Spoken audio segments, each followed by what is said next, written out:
ಈಗ ಟೆಕ್ನಾಲಜಿ ಎಷ್ಟೆಲ್ಲ ಇಂಪ್ರೂವ್ ಆಗಿದೆ ಅಲ್ವಾ. ನಾವು ಕ್ಷಣಾರ್ಧದಲ್ಲಿ ಸಾವಿರಾರು ಮೈಲಿ ದೂರದಲ್ಲಿರೋ ಯಾರ ಜೊತೆನೋ ಒಂದು ವಿಡಿಯೋ ಕಾಲ್ನಲ್ಲಿ ಮಾತನಾಡ್ಬೋದು.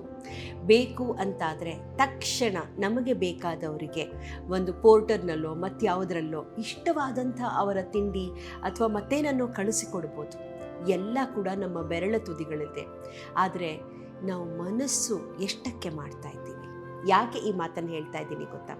ನಾವೆಲ್ಲ ದೊಡ್ಡವರಾಗಿ ನಮ್ಮದೇ ಕೆಲಸ, ನಮ್ಮದೇ ಸಂಸಾರಗಳು ಅಂತ ಬ್ಯುಸಿ ಆದಮೇಲೆ ತಂದೆ ತಾಯಿಗಳ ಜೊತೆ ಮಾತನಾಡೋದನ್ನು ನಿಧಾನವಾಗಿ ಕಡಿಮೆ ಮಾಡ್ತಾ ಹೋಗ್ತೀವಿ. ಅವರನ್ನು ಭೇಟಿಯಾಗೋದು ಇನ್ನೂ ಕಡಿಮೆ ಆಗ್ತಾ ಹೋಗುತ್ತೆ.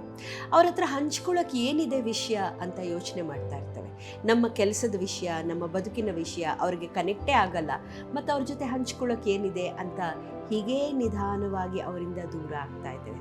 ಆದರೆ ನೆನ್ಪಿಟ್ಕೋಬೇಕಾಗಿರುವಂಥ ವಿಷಯ ಏನು ಅಂದರೆ, ನಾವು ಕಳೆದುಕೊಂಡಂಥ ಸಮಯ ಮತ್ತು ಸಂಬಂಧ ಮತ್ಯಾವತ್ತೂ ವಾಪಸ್ ಬರೋದಿಲ್ಲ.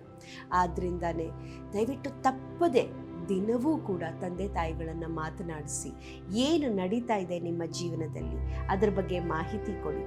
ಅವ್ರು ಏನಿಲ್ಲ ಅಂದರೂ ತುಂಬ ಪ್ರೀತಿಯಿಂದ ನಿಮ್ಮ ಧ್ವನಿಯನ್ನು ಕೇಳಿಸ್ಕೊತಾರೆ.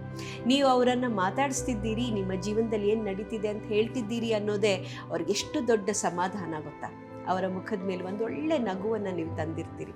ಅವರಿಗೆ ಅರ್ಥವಾಗುತ್ತೋ ಬಿಡುತ್ತೋ, ಆದರೆ ನಿಮ್ಮ ಧ್ವನಿಯಲ್ಲಿರೋ ಕಾಳಜಿ ಅವರನ್ನು ತಲುಪತ್ತೆ. ನಮಗೆಷ್ಟೇ ವಯಸ್ಸಾದರೂ ಕೂಡ ನಮಗಿರೋ ತಂದೆ ತಾಯಿಗಳು ಒಬ್ಬರೇ.